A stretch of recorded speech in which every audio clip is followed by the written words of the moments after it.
All right, guys. Well, there we are. Week one is in the books.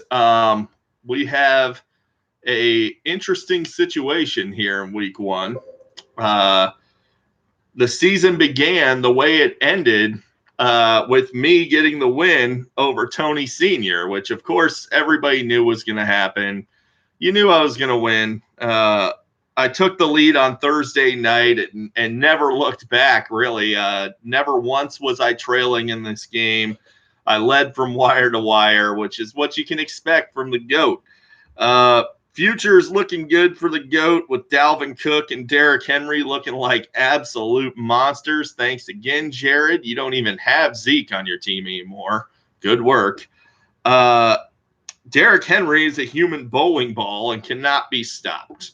So Legion of Zoom traded with Jared for Matt Breida, which led to a benching of Sammy Watkins for Breida. And it's too bad. Could have kicked off the season with a W, but instead, your poor management led to a loss. What are you going to do? The GOAT's going to GOAT, man. So saying, oh, I had the pieces to win is a lot like saying I would have won the lottery if I picked the right numbers. You didn't. So it's irrelevant. You lost. Poor management. Take the all-important L in the first game of the season. It's clear that Mahomes and Kelsey are not enough to carry Senior with the dearth of talent on his roster. Just no talent anywhere else. Mahomes and Kelsey are not enough on their own. Moving forward, going to be rough for him. Keenan Allen, side note, hit his touchdown quota for the next 3 or 4 weeks. So don't expect him to enter the end zone again for a while. Tony Jr. annihilated Joe. Just a vicious beating. One of the worst I've ever seen. Joe, of course, listened religiously to the Fantasy Footballers podcast, as did Tony, but it appears one of the two of you took the advice a little too seriously. Joe's team is a who's who of guys they were extremely high on. And he's learning a very valuable lesson on who to take his fantasy advice from. Here's a Joe. It's not those guys. Carry On is still a committee back. Devonta Freeman, and yeah, that's his name, free win, because whenever your opponent plays him, it's a free win for you in fantasy. Looks like a total bust, total and complete bust. That offensive line is horrible. He's not a playable option moving forward. Nick Chubb is a part of a Browns offense that just, quite frankly, is not as good as the hype. They're overhyped. Everybody wanted a piece of this offense. They look like the same old Browns to me. Tyler Lockett sucks, has already been surpassed by DK Metcalf. He caught one pass. Luckily for Joe, it was a touchdown. Don't expect that to continue. He's going to have some really ugly weeks moving forward. These are the kind of this is kind of the opposite. These videos I do of, your mother told you if you had nothing nice to say, don't say anything at all. So, Tony, if you were expecting me to say something nice about your team, you haven't been paying attention these last few years. I'm going to focus here on the fact that Tony has the worst wideout situation in the league, bar none. Not even close. Terrible wide receiver situation. Also, Zach Ertz is a bust for where you took him. He's no TJ Hawkinson. He's no Evan Ingram. Terrible tight end selection. Way too early when you could have had better options, even sitting there in the free agent pool. Like Darren Waller's better than Zach Ertz. So there you go. That's that matchup. Now, Jared stuns the league with a rare first week win. That might be a first. Jared picks up a W in week one. Jason should be ashamed of himself, not just for this, but for many things. I mean, the tiny arms, the short stature, but this has got to be at the top of the list of the most humiliating things that have ever happened to Jason. Losing to Jared is a lot like having your picture in the paper for getting caught picking up a $10 hooker in Bradenton. Not only is it embarrassing, but everyone knows about it now, and you'll never live it down. Not only did Jason lose, but he lost by 43 points, which I think is about what Jared averages per game over his fantasy career. I don't know what to say. What else to say? Baker Mayfield is a huge disappointment. Joe Mixon is among the most overrated running backs in the history of the NFL. Saquon Barkley, he's still Saquon, but he's taking a back seat to Evan Ingram and apparently Wayne the Vulture Gallman getting that tutty. Week 1 tutty. Wayne Gallman leads that team in rushing touchdowns. I heard a rumor that Tevin Coleman isn't even really hurt. He was just ashamed to face his friends and family knowing he was on your fantasy team, so he faked an injury. Jared lucked out, 2 Delaney touchdowns. That'll never happen again, ever.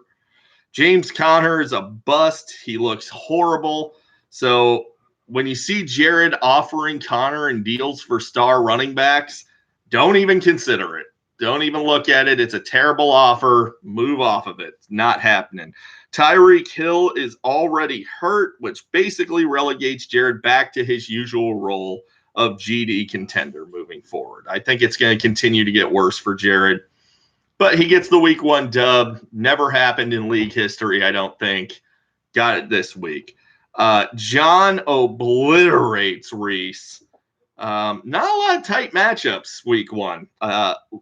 Really a lucky start for Vetri, who basically got most of his points from Austin Eckler, who is going to get replaced as early as week 6. And also, he lucked out. He had a lucky game. And Deshaun Watson, who is definitely going to get hurt playing behind that offensive line. Enjoy it while you can, Vetri. You're first place right now. It'll be the last week that's the case. But you started out hot. David Johnson is still garbage. He looked horrible. You lucked out with with overtime yardage and a 30-yard catch on a touchdown on a blown coverage. David Johnson, I expect to still suck this season. He doesn't look great to me. What can I say about Reese here? His team is a dumpster fire. It is straight dog crap. Let's dive in a little bit about Phillip Lindsay here. We went over this before the draft. We went over this during the draft. We went over this after the draft.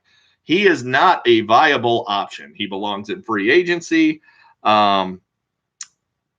Lindsay was worse than Royce Freeman in a lot of advanced metrics. Most of them are about creating your own yards. And now defenses are keying on him. He had 1,000 yards last season. He had a great season last year, so he's not surprising anybody.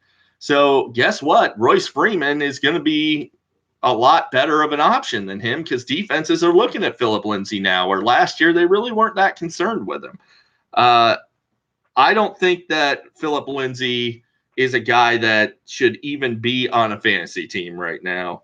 But you picked him 5th round, so that means if you put him on your bench already, it either makes you look like a minion or a coward. You got to play the guy. So good luck. Lamar Jackson threw 5 touchdowns. 5 touchdowns. That'll never happen again, and you still lost by 57. Sony Michel looks like he forgot how to play football. A team that scored 33 points, he was good for 1.4 fantasy points. Yikes. Ugh. Man, what stinks in here? That's enough on you for now, Reese. I'll have plenty of time to hammer you, in next week's recap. So Brad knocks off Steve. Brad takes 2 seasons off, comes in off the couch, knocks off Steve immediately. I mean, what do you even say to that if you're Steve? OBJ looks like a poor fit in that Cleveland offense. It's overhyped. He's going to be a disappointment all season long. He'll have some big games, but at the end of the year, his numbers aren't going to be what you thought they were going to be. DJ Moore, come on, man. Cam Newton can't throw the football.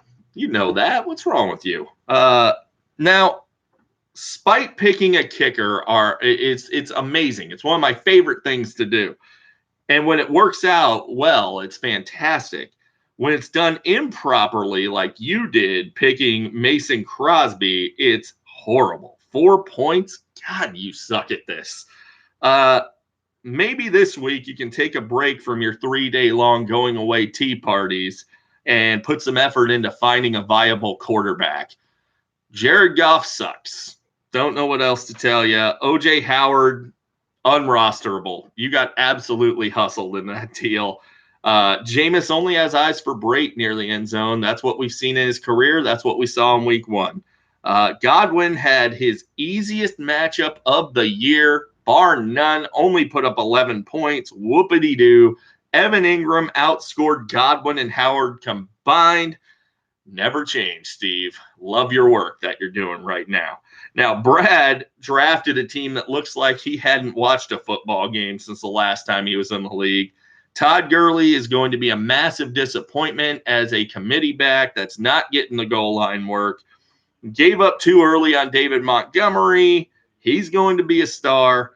But my main question is, as a Lions fan, how in the blue hell did you not draft TJ Hawkinson? Not only did you not draft him, you didn't pick him up.